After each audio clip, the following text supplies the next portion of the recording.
Ladies and gents, I can't believe I'm about to do the prediction for the last Premier League game of the season, Crystal Palace versus Arsenal. Yes, it might not mean nothing because we're Premier League champions. And you know what? Before I get into this video, why don't you lovely, amazing people hit the subscribe button. Thank you so much for getting me to 300 subscribers. It's a big milestone for me. It's my first year on YouTube and we won the Premier League. I couldn't have picked a better time. So I'm gassed.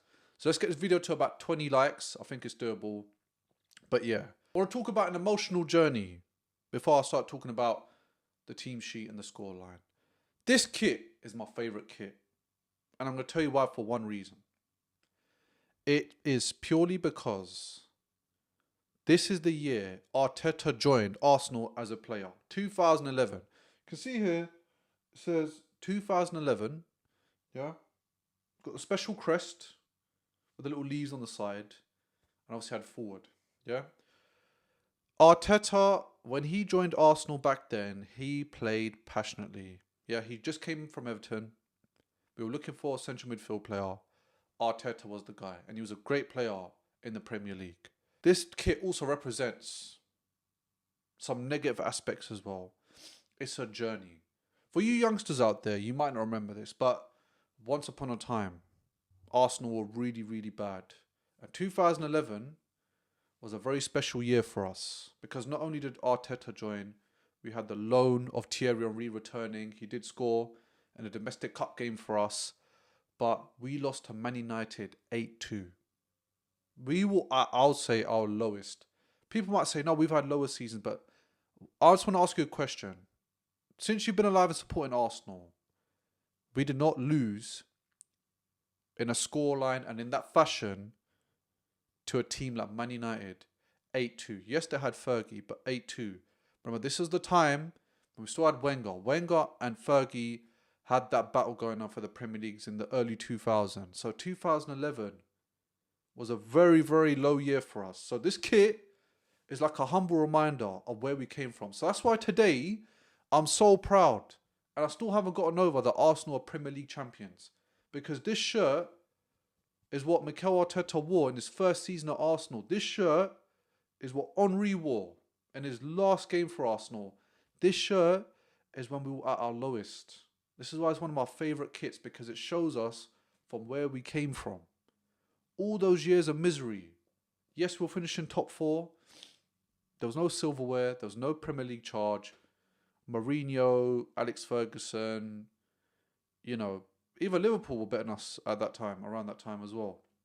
So it just shows you the journey Arsenal have been on all those years, all because we cared about the brand. We kind of cared about the brand more than winning premierships. But now it's changed. I think the owners have said, the only way we're going to grow this brand is by actually winning something. And that's what's happened. We've won our first major trophy after 22 years. And I think this is the start of something new. Of Crystal Palace, does this game mean a lot to us? No, it doesn't. But at the same time, it does. And I'll tell you why. It's purely for the fact that you want to be mentally prepared for that PSG game. I think rust can sometimes be a huge factor. Yes, I think teams are tired towards the end of the season. It's natural. You've been playing international, domestic cup, European Cup games. Teams naturally tired. I get it. But certain players need to be rested for this game. We need fresh legs for that PSG game. And I think the belief, not only within our fan base, within the players, with Arteta as well, we can go out there and win another cup. We're talking about the Champions League one. I know this match prediction isn't about that, but this Crystal Palace game, if we lose or win, I wouldn't really mind the outcome because we got what we needed from the Premier League. We got that trophy. That's the main thing. So I think Arsenal and Arteta especially need to think about the team they want to play because it just takes one injury, guys. One injury and everything can flip. Ben White's injury was scary because it's an MCL. It's a long-term injury. And right back is a position we're lacking right now. Like Mosquera is our only fit right back. Just think about that for a minute. Timber's back in training, which is great. We saw him in the celebrations. But he's not fit to play. So I'm hoping by the time the PSG game comes, he's ready. So we definitely don't want to see him being playing. Centre backs, Gabriel Saliba, we have to keep him there. I think they've been doing a fantastic job. And I think the defence, I do want to see them play against Crystal Palace because I know I spoke about an injury, but that PSG game is going to be attack versus defence. 6 goals conceded to one of the best fluid attacks in European football. Yeah? There's no Messi involved. There's no Neymar. There's no Cristiano Ronaldo. It's 3 Dons. Doué, Dembele, and Kvaratskhelia. 5 years ago, we would not have said that 3 would lift the Champions League with PSG. No way. Especially when we had the likes of Neymar, Messi, Mbappe up front. You would have laughed. But these 3 up front for them are dangerous.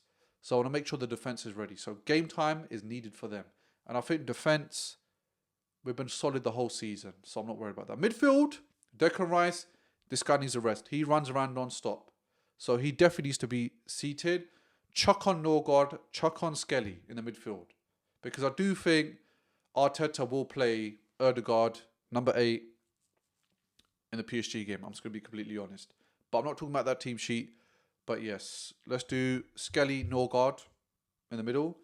Right wing, I think he should go with Madueke because obviously second choice to Saka. I think number 10, I think Eze is a bit more preferred now. So he might throw in maybe Dauman, maybe Ødegaard. I don't know. But I'm trying to think, is there any other creative player on the bench? Not really. Maybe Jesus, maybe Havertz. I don't know. That one's a bit of a question mark, so we're going to leave that one out. But I'm just going to stick with Ødegaard for now. Left wing, I think Trossard's been playing great in the last 3-4 games. So we're going to throw him on the bench. Sorry, mate. And we're going to chuck in Martinelli. Because Martinelli hasn't played the last 2-3 games. Came on as a sub, see the game out. But he hasn't had a full 90 minutes in a while. So we're going to throw him in. And up front, I think Gabby Jesus. Kai Havertz made a glass, mate. We need to keep him fit. Gyökeres, you don't want to risk it with 1 game to go. So Gabby Jesus. In goal, I wouldn't even mind Kepa. Yeah? He lost both finals for us. Sorry, 1 final. Carabao Cup got us out of the Southampton game. But we'll chuck Kepa in goal as well. So I think that's the team. What will the scoreline be? I think Crystal Palace have a cup game just like us. They want to rest their players. I think Arsenal will win even with that second team. I still think our second team's great. Defence is solid. I think it's going to be a 1-0. I think with the players that we have starting up front, if they can barely score 1 goal in the last 2 games, I don't think this will be any different. If they go on a scoring roll, I'll be extremely shocked. But I highly doubt it. So I'm going to go with a 1-0. And who's going to score? I'm going to say Gabby Jesus. Might be his final game for Arsenal. Who knows? There's a lot of teams flirting with the idea of getting Gabby Jesus. Reading today with Inter Milan. And I think AC Milan are looking to get him as well. So yeah, it'll be great if he scores. If this is his last Premier League game. But yes, I just want to thank everybody for tuning in. Last one for the season, man. Can't believe it. Thank you for this wonderful journey. You know, without you guys, the watch-alongs, everything like that, the support, it wouldn't encourage me to do more videos. And I think some of my videos actually hit the algorithm really, really well. Thanks to your support. Even if you're not an Arsenal fan, I'll still thank you guys. You're still important. Your views, your opinions are important. But let's get this last win. It'll be nice to win, obviously. See out the season. And we're going to move on to the PSG game. The PSG game match prediction, I cannot wait. But yes, if you'd like to see my match reaction to Arsenal in the Premier League, make sure you click on the link at the end of this video. Till next time.